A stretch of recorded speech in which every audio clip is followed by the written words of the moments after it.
as much I want. Assalamu alaikum, wonderful viewers. Welcome back to another episode of the Political Hour Show here on Eco TV International, the People's Choice, where we invite politicians, youths, and women to discuss about the issues in our country here.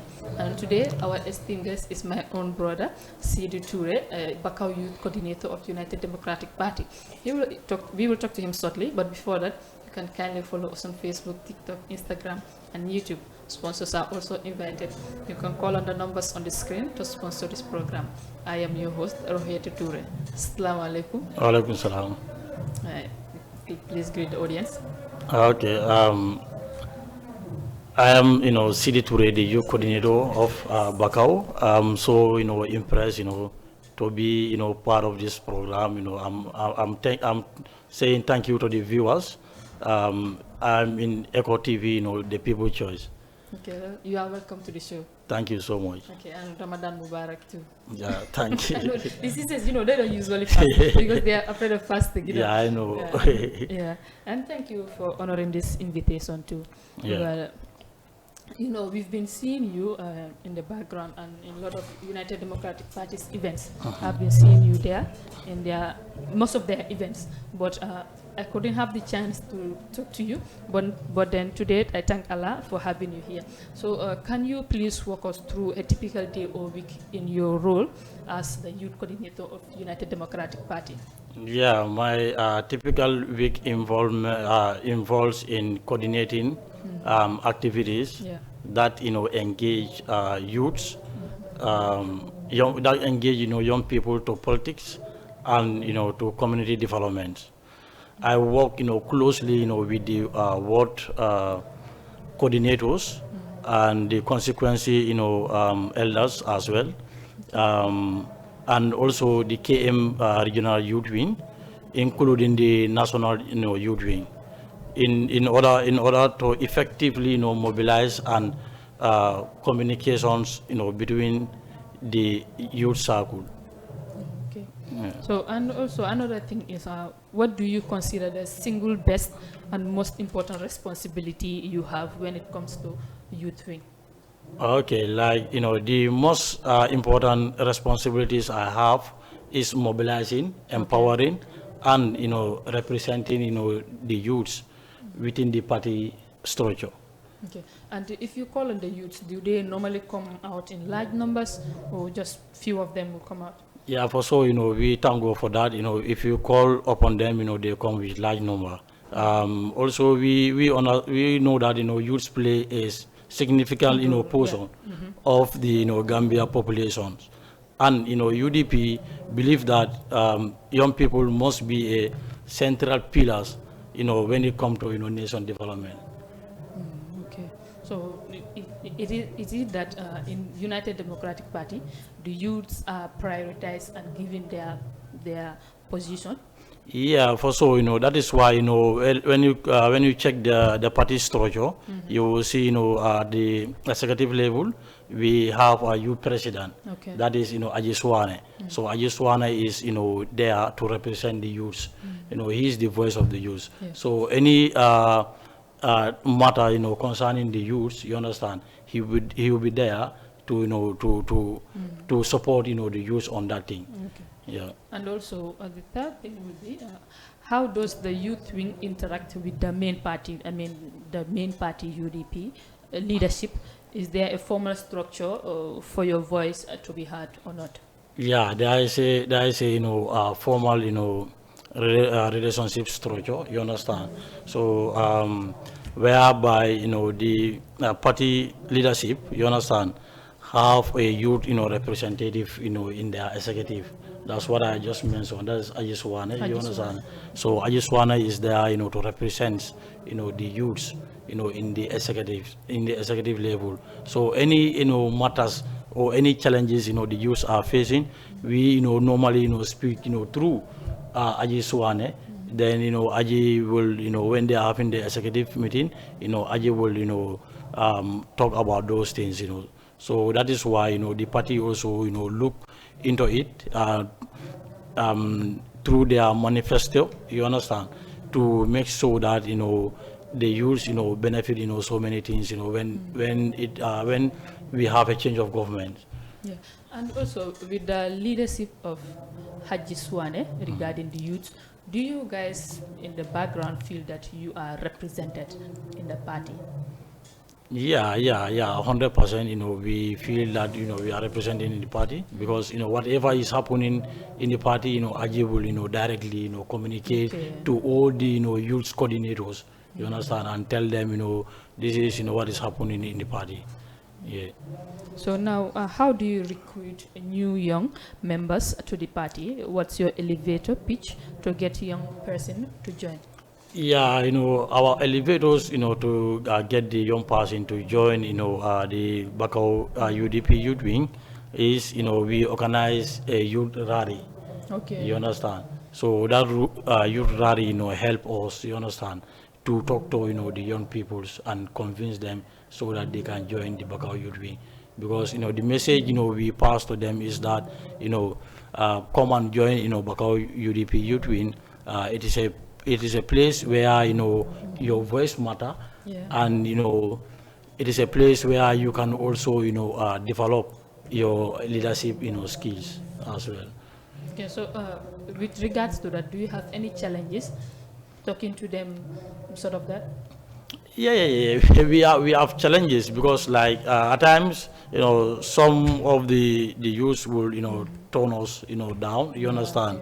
They will say that, they are not, UDP. You understand? So that's the challenges we have. But with all that, it's politics. You understand? So, when you are as a politician, you have to be, open enough. You have to be kind, and most importantly, you have to sell your manifesto or the 5 point agenda of the party, so that you can win the heart of the non party members to join you. Do you talk to other youths that are in other political parties to try to convince them to join the United Democratic Party, or you just focus on UDP members? No, our main focus is to talk to the youths that are not in United Democratic Party. Okay. Well, as we all know, election is Just at the corner. it's just at the corner, and vote, is the most important thing. Even one vote is important. You understand? So in that case, we cannot just be following our party members. We have to go for those who are non-UDP members. You understand? To convince them, to tell them the challenges and the difficulties we are facing in our country. The unemployment issue. Yeah. You understand? So, and lack of skills. And also, we don't have a quality, education system in the country. You understand? Many people want to go to, want to further their education, but due to financial, muscles, so they cannot do it. So they have to sit, at home, without doing nothing. Yeah. And also another thing is, what are the biggest challenges you face in your role, whether it's lack of resources or internal party politics? Yeah, we have limited financial resources. You understand?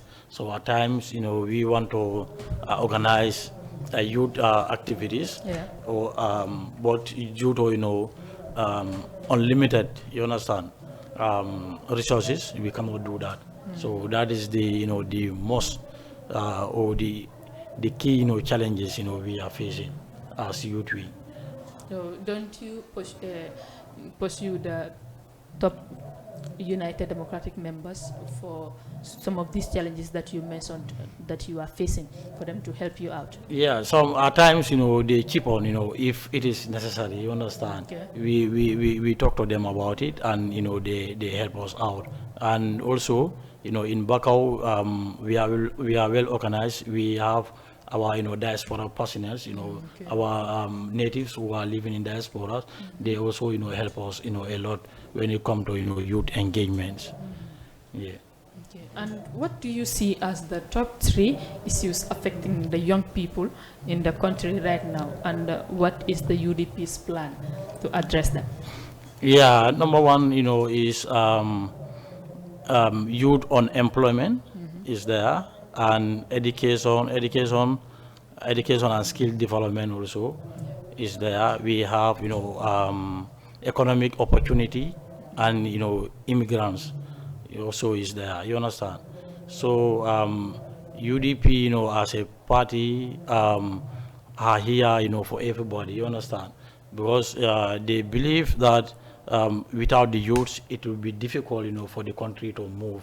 So in that case, they are ready, to sponsor, to help youths in their, skill trainings, entrepreneurship, you understand, and in their education sectors. So that is why, when you check, you see that, most of these UDP chairmans, and mayors, the mayors, they are doing their level best, to give scholarship, to the younger ones.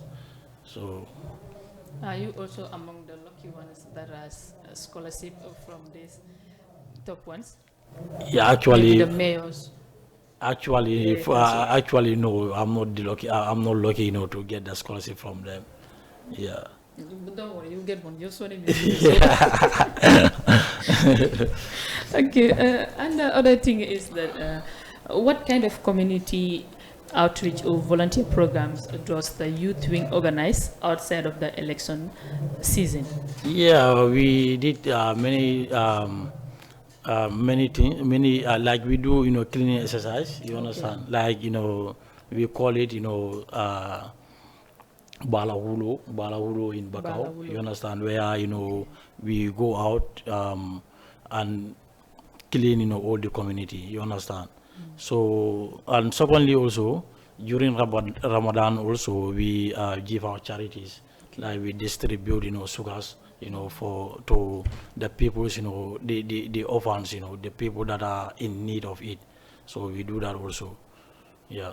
Okay, so, and who is the sponsor of this that you just mentioned?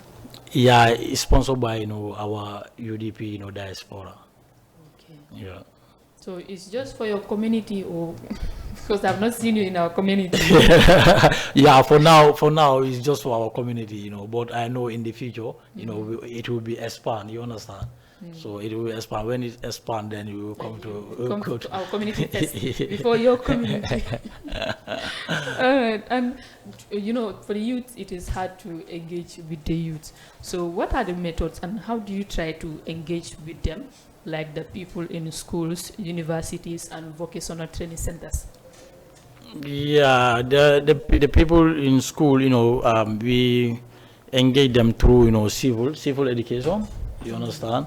And we also, because like I'm a university student. You understand? So in school, we have we have a university, UDP youth wing. You understand?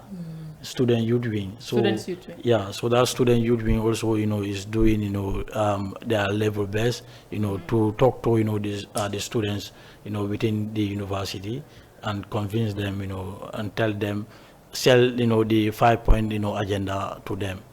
Yeah.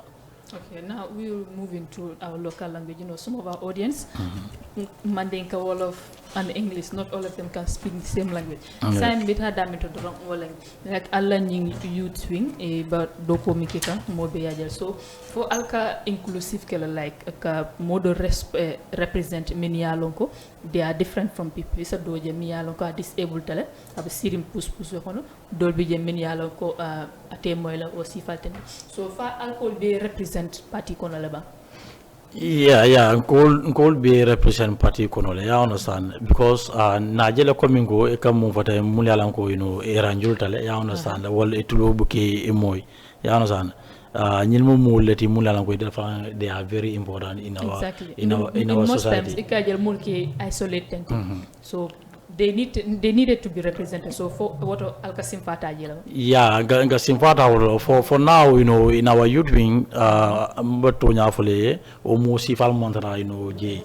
Monimudoko, I understand. But Gasim Fata or Kotole, Kameso, I understand. Be Falamakula no Nyami. Coming Mulango Ranjota, come Pubusul, or Sifal, and no Falaino, be Katandano, Fanla Nyami, I understand. Ka make so ko falang feel like coming go baby society and we are all the same. You understand? So we do all that. Okay, so another thing will be coming yena skills ning experience la karola for coming funding kelu ni joint na United Democratic Party kam mun skills ni experience ifa bi men yalon ko e baful e ba soton no from the United Democratic Party. Okay, da ku jamal le plan sol balari nje plan jamal balari nje you know pro funding ke ya no sana so anam 100% so ko the United Democratic Party you know nada in power ya no sana e ba make sure la ko you know funding ke mo ning yalon ko you know la faka mecho ke ya no sana the type of you know skills you know la faka specialize on you know ibo soro la inshallah ya no sana so sa yala committee balari no ko 100% ko United Democratic Party ni nata nan to power e by funding ke prioritize la le be makola ning anata ke otherwise nana ke opposite comme like ya ning lahi dinu e manna woke ite ba mina ke la mu step la tala okay te mom te comme inte ko kiliande la you know always ya no sana they come I'm not into politics ya no sana for my you know personal interest you understand so mumbiye United Democratic Party you know I support I believe in them you understand and I have this feeling ko you know they are the only you know party you understand musa nyi banko falino so ko mbo nyama if at all nile agenda support up to that state you understand so in other nang you know your funding can let down then I personally you know I will you know against you know I will fight against them. You understand? Can make sure you know we vote in formula you know government. You understand? Yeah, because you know funding long you know so much alfalti. We are the future leaders. You understand? The saying katanyem youths are the backbone of everything. Everything, yeah. Gambia jang na population of 60% of them youth so le funding ke exactly. Yeah. So ni wakati do reto bo simfanya tala bo simfanya tala le babula United Democratic Party naka opposition oti against United Democratic Party because mbajela ko na mul la idi mulla ne promise mulla ma fulfill no so ano sana yeah so sen for alla ñi youth wing organisation no ñi groupe ñi for alka training sotole mimbo ko comme programme training workshop kala mentorship wol tente oning opportunities program wol for alcohol kala ba yeah well you know nena mo ka follow ya understand so like before nta fambo kala you coordinator module biye then after you know nana like you coordinator you understand because akaka through congress la so congress you know more like a voting ya understand ela famu ye tambi funding ke nyaro pour ko funding ke lo ko tamandi ya understand so kambe o keda ido na franu pour you know training solbe kelale ya understand pour you know ko funding ke ma koy ya pour ko funding ke ma koy you know le miraroto ani ile tanyal to ya understand yeah but unfortunately amana possible no yeah because comme no mum fo no jar rek due to you know unlimited you know resources wala our cost okay yeah alors mari alayal mako to amin anu yala funding ke jamal fana biye ni diamu te politics la karola iko min imajiko soto je dal igam faham iko politician o ke sweet dogle ni nata into power ti ye promisol binkenu ikanyina woto karola so sai ite mun advice soto ka fo union funding ke wa mi yalo ko ay interest to la ka join politics kono wadde na ba silari ko min ngami fotenta yo fi la sota kono yemna sota ka fo yeah mba fore ko you know Gambia ndal tamu Gambia de Gambia mun na banko de ya understand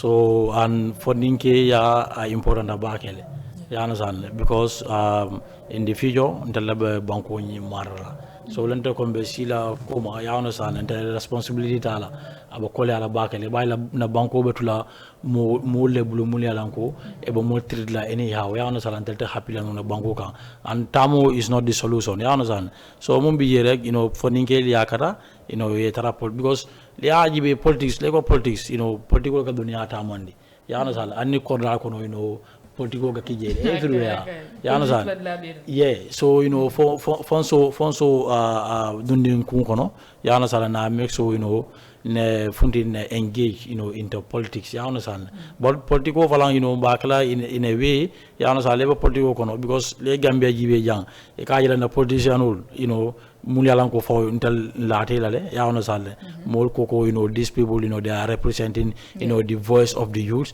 you understand wala ka multi munyalan ko e kana e ka start like they have double tongue you understand they could be akoira so my ka finda you understand so osi fal le fondinge baduna politico kono you understand le kala dum politico kono ka fako e minala le pour ete balu bankola bare minala le pour banko e balu la you understand so wala important da yeah and also ku do wije yala fana importantal bari yafa janne ko janne yete bal ñu role tala mo la benu je so bri ite personally bri nata ñu role to yemuna karanji andu fana isa ati ne ka politics jibe nyaadi lañu banko ka yeah na fe jama karanje because comme manga komingo just njomta rek nara ngara you coordinator you understand so I was the secretary of Newtown wards, you understand? Okay.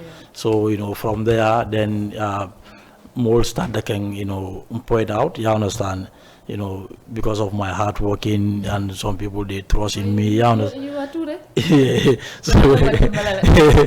So, they have the trust in me, so that is why, in other can,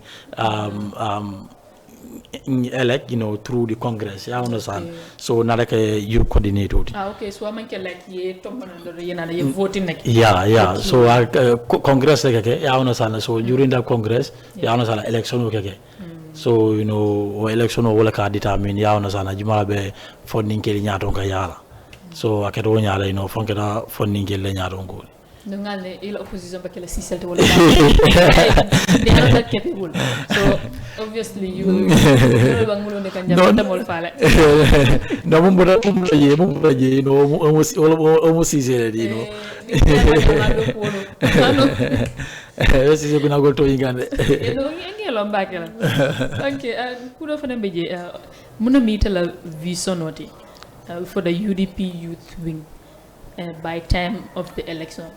Okay. By the election season for December, inshallah, or for season. Yeah. Basically, I have a lot of visions, because coming not no palaso in Tagofa, Yanosala, na yellow coming go, Mulbaran, Yaonasan, among account also to Yaonasan, wala kafako, Fenda Belarin, Puru youth, Puru youth wing, Yaonasan. So coming dal naranang, so na me soko na first thing, namu na first thing, namu yidandi, wala gaidani gailako, Yaonasan, na leadership it will be different abakala transparency and accountability you understand so no funding ke jama hakilo kono you understand anu inata ko jentotole you understand so wanna fa funding ke jama nata motivate pour que muruna kana youth wing pour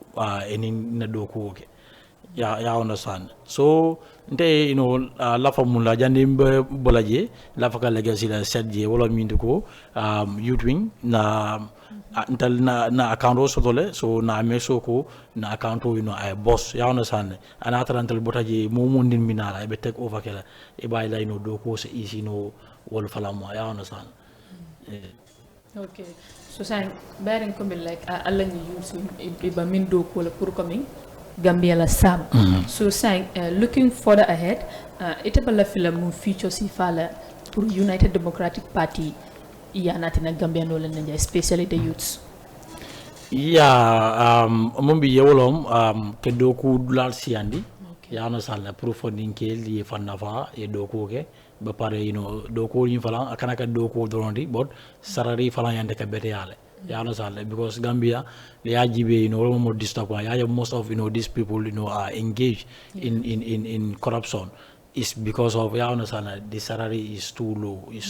You understand? So in that case, United Democratic nada masakunda yandaka mesule doku dulalesia. You understand? Anu falang joli beteya. And secondly falang yanda ka make sure falang na baluwo falang ay easy yana sala ko baluwo easy wala mindi ko comme manul ni fendul be da itala yana sala lu yanto la jam fe jama fam bi jaka bona outside le wala ko lu amage ko kenn tem dul fatan lanol bam bulle yen hani kenjo fon ya fam fi okay. I'm so happy at least you mentioned. I understand. O baby na UDP le tanya bulo konole. They nada in power ebe cool falling na no nyame. I understand. Because come ya for nyame na fatal land sort ya understand. So until by make sure la ko na muru back to farm. Ya understand. So e bay la ko wo abamul mako la nte feon import la na jang ya understand. So balu so nanda no more bulle. Yeah, then can depend on this outside western products. Yeah, understand. Ni alo fa itala na fam sometimes here danya dile. Wala na sense sa fa na siat. Bakalo. It's very disheartening. Yeah. And kudo fana bije mi ka kumata baykal bare ya kafu fana nje thanks bakara je mi yalon ko ite ba feel like no nyi ndom betia so for ni United Democratic Party jibi fembe jel min yalon ko comme fe abakele la policy la to wala ka bori nyame be jel ba fenkili batri mi yal ko fo itam la faram du min atreti a chance to iballa filal pour ya fali nyaadi. Yeah, basically, ma fe dal. But I understand. I will not, be hesitate. I understand to mention it here. But to me, ma fe mo yalan ko ta nya bulo mo yalan ka man bede ya. I understand. So you take a fenje abe correct la. No. Abe intact. Abe intact. You understand? Maybe because now as human beings, we are not perfect. You understand? Exactly. So the film be intact. But come to maje. And the maje flow. But maybe angana ya nyaming. Then anytime. You understand? I will let you know. Okay, and do time do nene sotatano bering Talib Ahmed Bensouda bota United Democratic Party kono ba ketanya ay posono do sambale yam fam ndum kibaro so ko Bakau youth solo Jamal Bije itata Talib kam ba dol fanan ko am ko multimi yalon ko aman soto Bakau youth solo bi nyoto e noto bari sign bari telen du youth coordinator isi senali no mol ma bank Bakau youth soul sound le wala fu be no to hanibi yalon omo politique diamoldi ya understand so and Gambia politique furi mbala bijan ya understand so mumbi yewolo Bakau fundingel e be no la 100% ya understand de ko Bakau fundingel tara dama moje mun tara ya understand so intel be no la 100% and Bakau UDP damon like commandero ke noje mule fundani sembola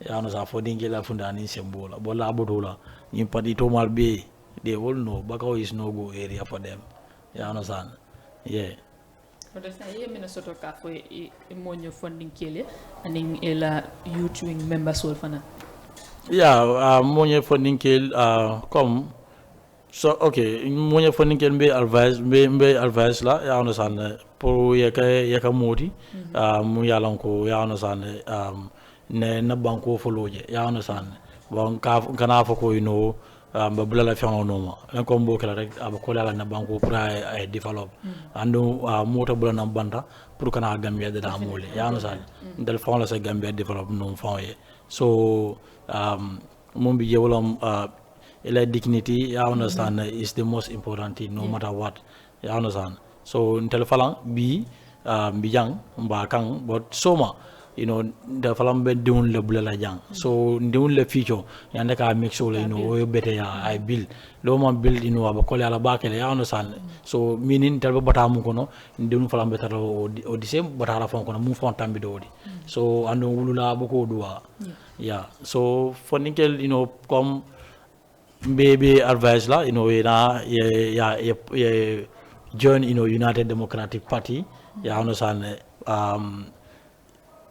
because United Democratic Party o damalo party o di Gambia jang you understand munsa Gambia falin no you understand Okay, and just kuno report sol fintital kayitandiko yala ya jambe lañi asset so birabota jam ya wafila but report sol fintital ko Amadou Sané aning His Excellency lawyer Ousainou Dabo ito mantara mol kon men yalo ko yoni assets ya wafila wala ya sang du wo mol ba comment kan positively be tendu kan ke jay comment kayitandiko molati mu forolati ya Gambia la ja ya Gambia dingol la jama ke fond interest tani la pagal so it as the United Democratic Party youth wing ite min feel woto anding yemina jawto fana yekarande munan ya o kodan ku balon wodi ya ona sanne kaje ko wino na patio nyaato ngol ya e bulobe senarenne ya ona san mun kada former president ya former president ya jambele asel sulto ya ona san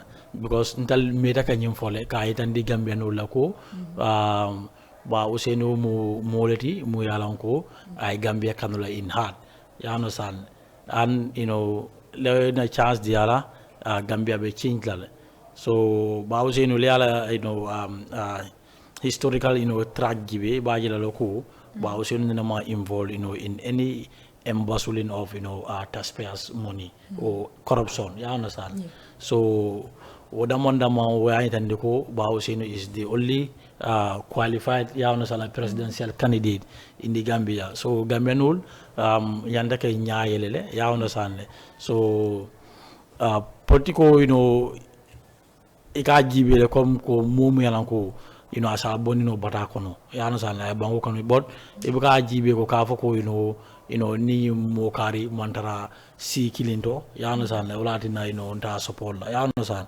so rek bo kala rek e be fam dun la promo kono la you understand and party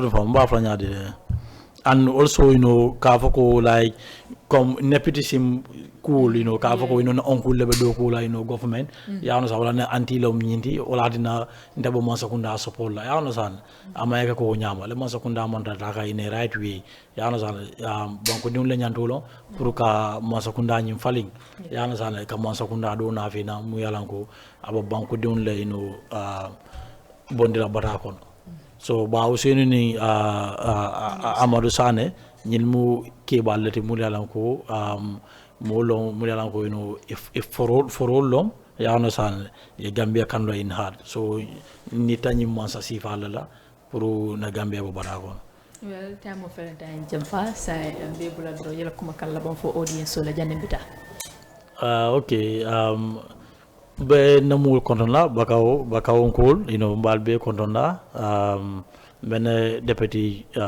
you Coodinator konton la mun kada malan samati aning funding kel be ni mun be do ko la nyula ya no san mbafal be wal baraka baka is because of you people you understand I have this opportunity you understand to be on TV and also wali falan konton la wali sanyang ate fala ada fala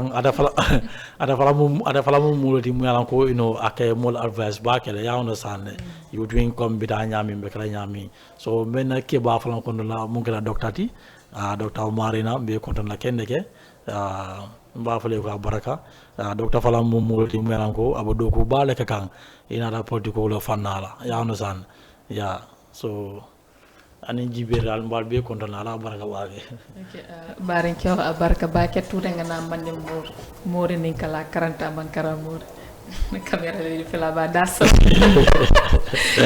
ya di solo ka bada wala problème ni si ko no polen clé to di solo ke bada okay ada ko dono da bokku nan ko le oh okay biyo solala baraka bake felete natan programme bandulato no bi nga min soto jandro wala United Democratic Party ila youth coordinator in Bakau bi ngatal soto jang ka kol ka chamin yalon ko ikumata bakele banko kanjam so ka fale doronko alnal badi malero yetu touré aliya tra kam follow Facebook TikTok ani YouTube pour que ñi jama dum sponsor la fana ko mele kanala pour que programme sponsor do ne mi la ka sponsor ya nombol kol min yale be screen no bala ala baraka bake for next time inshallah